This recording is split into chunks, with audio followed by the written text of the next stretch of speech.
Assalamualaikum warahmatullahi wabarakatuh. Kembali lagi bersama saya Ella Susilawati dengan NIM 23140150 Prodi PGSD Universitas Trilogi.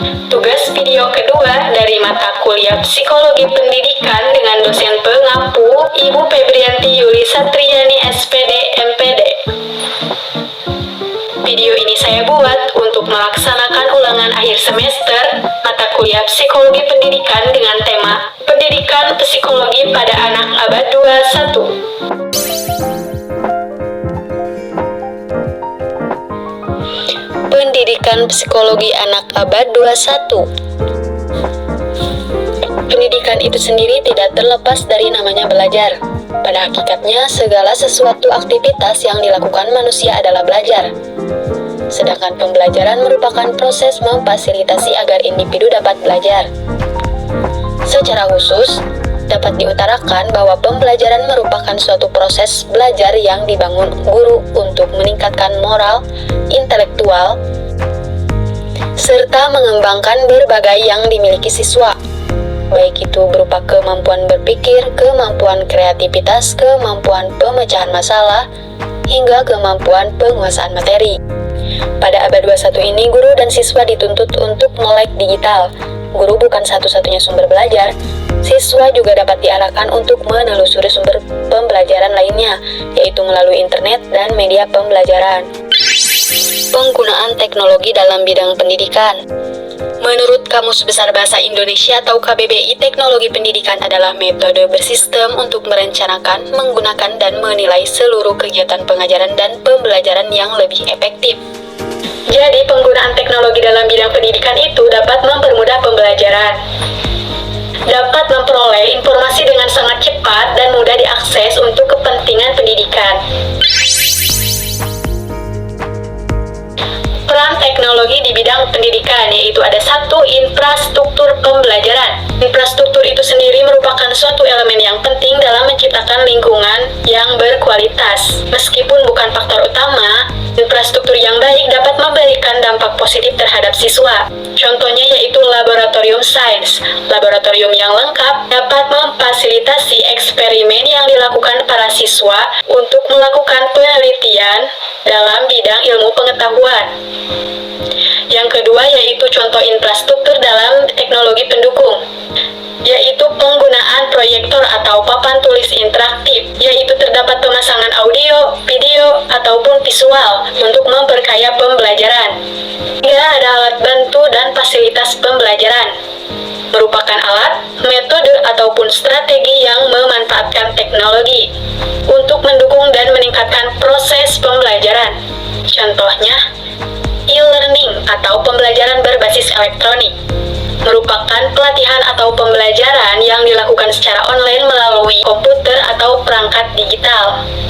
Keuntungannya adalah guru dan siswa tidak harus berada di tempat yang sama untuk melakukan suatu pembelajaran. Guru dan siswa dapat melakukan pembelajaran di tempat dan waktu yang berbeda ataupun menjadi fleksibel. Yang keempat yaitu sumber informasi dalam teknologi penelitian atau sumber informasi yang digunakan untuk mengolah atau menyusun data dan mempersiapkan data yang berkualitas. Informasi ini relevan, tepat waktu, dan akurat, serta dapat dipergunakan untuk kepentingan pendidikan. Contohnya Google, kita dapat mencari suatu data yang ingin kita pelajari, ada dan jelas. Yang kelima yaitu restrukturisasi proyek atau tugas, yaitu suatu proses atau penyesuaian terhadap suatu sistem atau prosedur agar lebih efisien dan efektif. Contohnya restruktur portfolio atau proyek dapat mencakup perubahan dalam penyusunan dan presentasi portfolio para siswa. Misalnya mengatur ulang portfolio urutan proyek dan menambahkan elemen-elemen baru untuk meningkatkan kualitas suatu proyek. 6. Skill dan kompetensi. Tentunya banyak sekali manfaat ataupun keahlian yang dapat diperoleh setelah menguasai kemajuan teknologi, seperti menguasai komputer, pandai mengetik, menguasai perangkat-perangkat lunak seperti Word, Excel, dan lain-lain. Skill tersebut dapat memudahkan mengerjakan aktivitas kita untuk mengerjakan sesuatu. Yang kedua yaitu dengan menguasai ataupun mempunyai skill dan kompetensi, kita juga dapat mempunyai kemampuan desain audiovisual dan grafis, yaitu dapat mengedit dan mendesain, contohnya seperti Photoshop atau Premiere. Yang ketujuh, media konsultasi, contohnya grup online atau grup diskusi. Itu bisa berupa grup Facebook ataupun WhatsApp dan lain-lain, yang dipergunakan untuk berdiskusi, berbagi, bertanya, dan berpendapat tentang pengetahuan. Bisa juga seperti webinar ataupun seminar online. Kedelapan, contohnya seperti Google Classroom, Edlink, Zoom, dan lain-lain. Kekurangan dalam menggunakan penggunaan teknologi, yaitu satu, tidak semua daerah memiliki jaringan yang baik. Contohnya di Cianjur Selatan. Di daerah saya, kalau mati lampu, sinyal itu akan menghilang dengan otomatis. Maka dari itu merupakan salah satu kekurangan dalam menggunakan teknologi. 2. Kurangnya memahami dan menggunakan caranya penggunaan teknologi yang baik seperti apa. Contohnya kurang bisa mengaplikasikan Word, PowerPoint, dan lain-lain. Yang ketiga, mempelajari teknologi menggunakan waktu yang amat panjang. Contohnya mengoperasikan komputer ataupun laptop dengan keterbatasan yang ada. Contohnya seperti di sekolah pedesaan, tidak semua siswa dan siswi bisa mengoperasikan komputer, dikarenakan keterjangkauan atau keterbatasan komputer tersebut. Hanya ada beberapa komputer yang bisa dioperasikan oleh para siswa, sehingga tidak semua siswa dapat mengoperasikan komputer, dan terkadang mereka hanya bisa mengoperasikan komputer pada waktu ujian ataupun ada praktik saja. 4.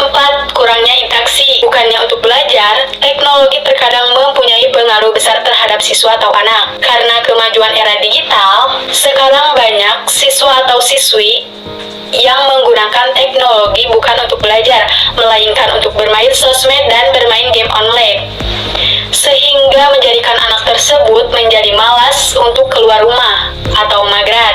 Berbeda hal dengan anak zaman dulu yang bermain di luar, panas-panasan, main layangan, petak umpet, dan lain-lain. Anak abad 21 ini memilih untuk memainkan ponselnya dibanding bermain bersama kawan-kawannya. Itu merupakan salah satu penyebab seorang anak tidak dapat berinteraksi dengan kawannya. Yang terakhir yaitu minat belajar yang rendah. Karena penggunaan teknologi ini, banyak sekali penyesuaian yang harus dilakukan oleh anak-anak, sehingga anak-anak memilih untuk bermain sosmed dan game daripada belajar. Kelebihan teknologi di bidang pendidikan. 1.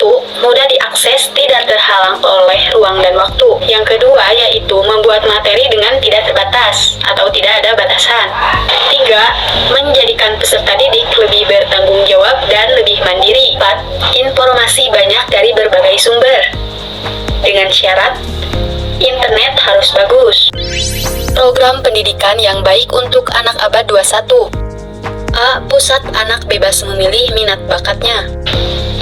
Agar setiap anak tahu dan mengetahui keunggulan-keunggulan dalam dirinya yang membuat ia semangat untuk belajar dan mendalami apa itu minat dan bakatnya.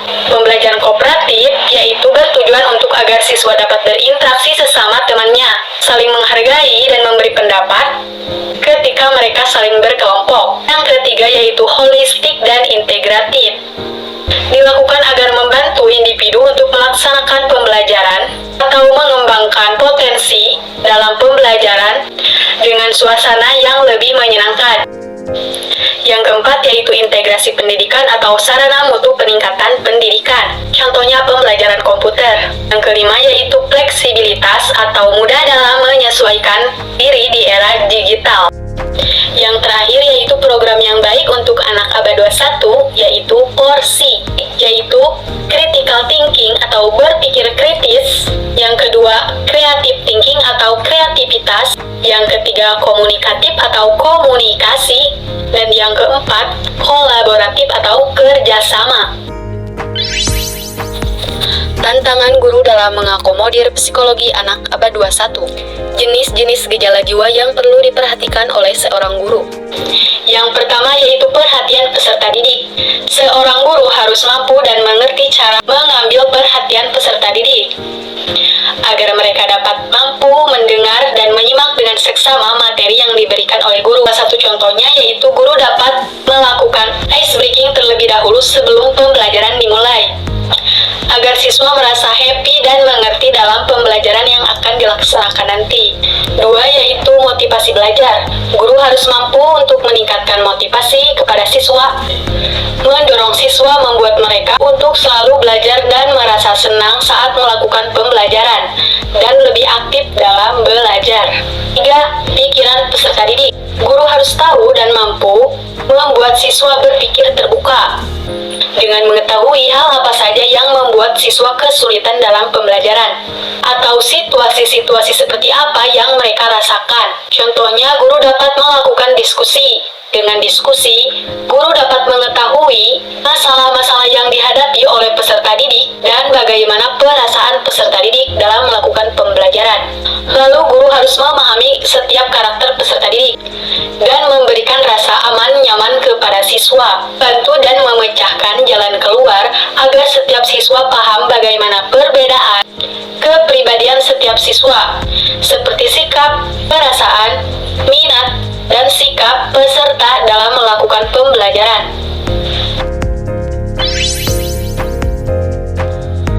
Kesimpulannya, teknologi di bidang pendidikan dapat meningkatkan kualitas, efektivitas, dan efisiensi proses pembelajaran dan pengajaran.